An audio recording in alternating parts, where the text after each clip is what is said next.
এটা এখানে চলে এসছে নাকি? ওই তো এই দোকানটা এখানে এসছে।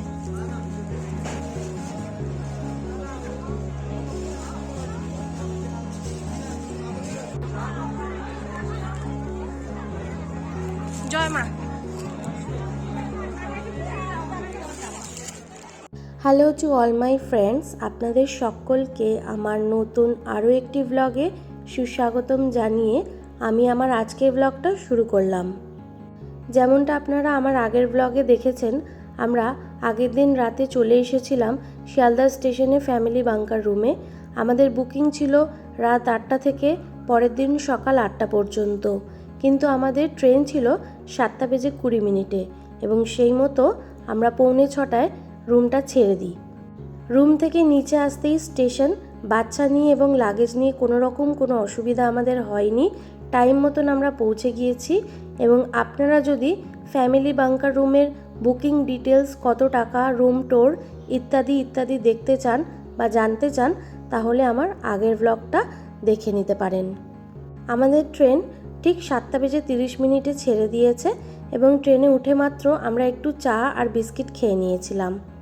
যেহেতু শিয়ালদা স্টেশনে কোনো জায়গায় ভিডিও করা অ্যালাউ নেই, তাই আমার ঠিক জানা ছিল না কোন জায়গাটা ভিডিও করতে পারবো বা কোন জায়গাটা পারবো না। সেই কারণে আমি একদম ট্রেন থেকেই ভিডিও করা শুরু করলাম এবং এখন আমরা পৌঁছে গেছি তারাপীঠে। আমাদের বুকিং এত দূরই ছিল, আমরা রামপুরহাট পর্যন্ত বুকিং করিনি। ট্রেনটার লাস্ট ডেস্টিনেশন ছিল রামপুরহাট, কিন্তু আমাদের যেহেতু তারাপীঠ স্টেশন রোড পর্যন্তই বুকিং ছিল, তাই 2 মিনিটের মধ্যে আমাদের নেমে যেতে হয়েছিল।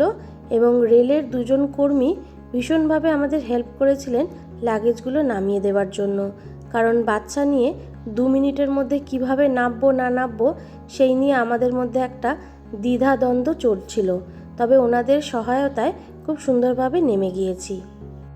এবার বলি, তারাপীঠ স্টেশন রোডে নামলে আপনাদের কি সুবিধা হবে। এখানে স্টেশন থেকে বেরিয়েই মাত্র আপনারা টোটো পেয়ে যাবেন, যেটা কিনা শেয়ারিং বা আপনারা বুক করেও যেতে পারেন। শেয়ারিংয়ের ক্ষেত্রে 30 টাকা করে নেবে এবং যদি আপনারা বুক করেন তাহলে 200 টাকার মধ্যে হয়ে যাবে। আমাদের লাগেজ নিয়ে 180 টাকা বলেছিল এবং বার্গেনিং করে সেটা 160 টাকায় গিয়ে দাঁড়িয়েছিল। এছাড়া তারাপীঠ রোড স্টেশন থেকে আপনাদের মন্দির বা হোটেল পৌঁছাতে একদম 7 থেকে 10 মিনিট সময় লাগবে, খুবই কাছে। আর টোটো তো অ্যাভেলেবেল, অটোও অ্যাভেলেবেল রয়েছে, খুব বেশি প্রবলেম হবে না। তবে লোকজন এখানে নামতে চান না একটাই কারণে, জাস্ট 2 মিনিটের হল্ট থাকে। কিন্তু যেহেতু লাস্ট ডেস্টিনেশন রামপুরহাট, সে কারণে লাগেজ নিয়ে অনেক মানুষের নামতে সুবিধা হয়, মানে ওনারা সময় মতন নামতে পারেন। কিন্তু আমরা একটু রিস্কই নিয়েছিলাম এবং আমরা 2 মিনিটের মধ্যে ভালোভাবে নেমেও গিয়েছিলাম, কোনো অসুবিধা হয়নি। আর এখন আমরা চলে এসেছি টোটোর এখানে। যেমনটা বললাম আপনাদের, আমরা পুরো বুক করে গিয়েছি, যেহেতু লাগেজ অনেক ছিল, বাচ্চা ছিল, সমস্ত কিছুই, তো লাগেজ সেট করে আমরা বসে পড়ছি এবং এখান থেকে জাস্ট একটু সময়ের মধ্যেই আমরা পৌঁছে যাব আমাদের ডেস্টিনেশন তারাপীঠ বা হোটেলে। ট্রেন আমাদের ছিল সকাল 7:20 এবং এখানে ডেস্টিনেশনে এসে পৌঁছেছি প্রায় 10টা হবে।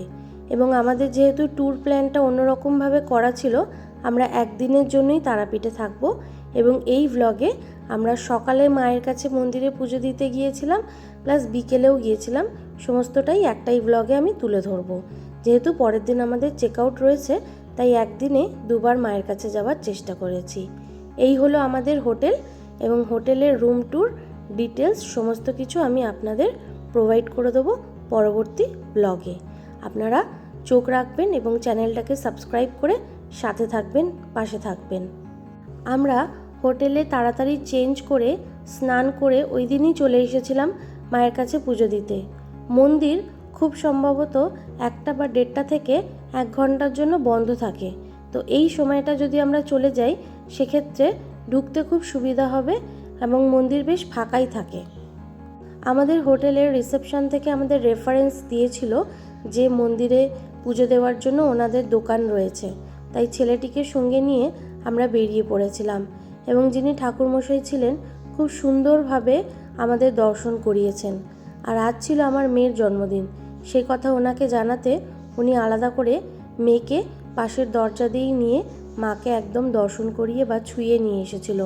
এবং যে কোনো বাচ্চা জন্মদিন বললে ওনারা এরকম করেন, বা বাচ্চা থাকলে এমনিতেও ওনারা নিয়ে যান মায়ের কাছে, আলাদাভাবে ওদের স্পর্শ করিয়ে আনেন। এই যে ছেলেটি আগে আগে আমাদের চলছে, ওই আমাদের দোকানে নিয়ে এসেছিলেন। দোকানটা মন্দিরের একদম কাছেই। সেই মতন আমরা আমাদের যা যা পুজো দেওয়ার ছিল সেই ডালাগুলো নিয়ে মায়ের কাছে চললাম।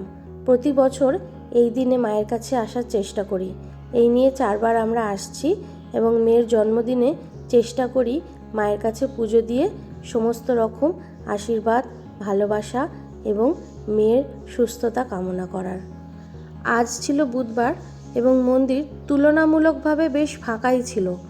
এবং এই টাইমটা স্পেশালি এই 12:30, 1টা, 1:30 নাগাদ, বা মন্দির যখন সবেমাত্র খোলে দুপুরবেলার পরে, ওই টাইমটা গেলে আমার মনে হয় যে কোনো মন্দিরই বেশ ফাঁকা থাকে। আমরা ভিআইপি লাইন দিয়ে ঢুকেছিলাম। এখানে ভিআইপি লাইন রয়েছে 500, 300 এবং 200 টাকার। 500 টাকারটা দিয়ে গিয়ে একদম সোজা মায়ের মন্দিরের গেটের কাছে দাঁড়ালাম।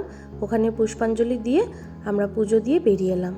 তবে এখন আপনারা দেখছেন সন্ধেবেলার ভিডিও। মায়ের আরতি হচ্ছে, তাই মন্দির বন্ধ আর এত লোকের সমাগম। মন্দির খুললে যারা লাইনে দাঁড়িয়ে রয়েছেন ওনারা একে একে যাবেন এবং মাকে দর্শন করবেন। আমরা এই নাট মন্দিরে কিছুক্ষণ বসে মায়ের কাছে প্রার্থনা করলাম। এত লোকজন দেখলাম, কত মানুষের আশা আকাঙ্ক্ষা নিয়ে মায়ের কাছে আসা। মা যেন সবার মনস্কামনা পূরণ করেন, এটাই মাকে বলে এলাম। তার সাথে মায়ের আরও একবার পদধূলি নিলাম নাট মন্দির থেকেই, কারণ সন্ধেবেলা ঢোকাটা অসম্ভব ছিল, বেশ লাইন ছিল। তবে বুধবার বলে আবারও বলছি কিছুটা ফাঁকা ছিল, তবে মন্দির কোনো দিনই একদম ফাঁকা থাকে না। এরপর আপনাদের একটু মন্দির চত্বরটা ঘুরিয়ে দেখাবো, যেহেতু রাত হয়ে গেছে এবং আমাদের হোটেলে ফিরতেও হবে। সেই কারণে খুব বেশি সময় ওখানে আমরা থাকলাম না। 9:30, 10টা নাগাদ বেরিয়ে পড়লাম, কারণ মেয়েকে ডিনার করানোর একটা ব্যাপার ছিল। পরের দিন সকালে আমাদের চেক আউট ছিল। সেই সমস্ত কিছু মাথায় রেখে 9:30 নাগাদ আমরা মন্দির চত্বর থেকে বেরিয়ে পড়লাম। আর এখানে দেখুন মায়ের মন্দির ছাড়াও শিব বাবার মন্দির রয়েছে, আরও অনেক মন্দির রয়েছে। মন্দিরে গেলে, তারাপীঠ মায়ের কাছে গেলে মনটা কেমন যেন শান্তও হয়ে যায়। মনে হয় যেন এখানেই বসে থাকি। শুধু তারাপীঠ মা বলে নয়, যে কোনো মন্দিরে গেলেই আর যেন ফিরতে ইচ্ছা করে না। মনে হয় যেন ঘন্টার পর ঘন্টা এখানে বসে থাকি।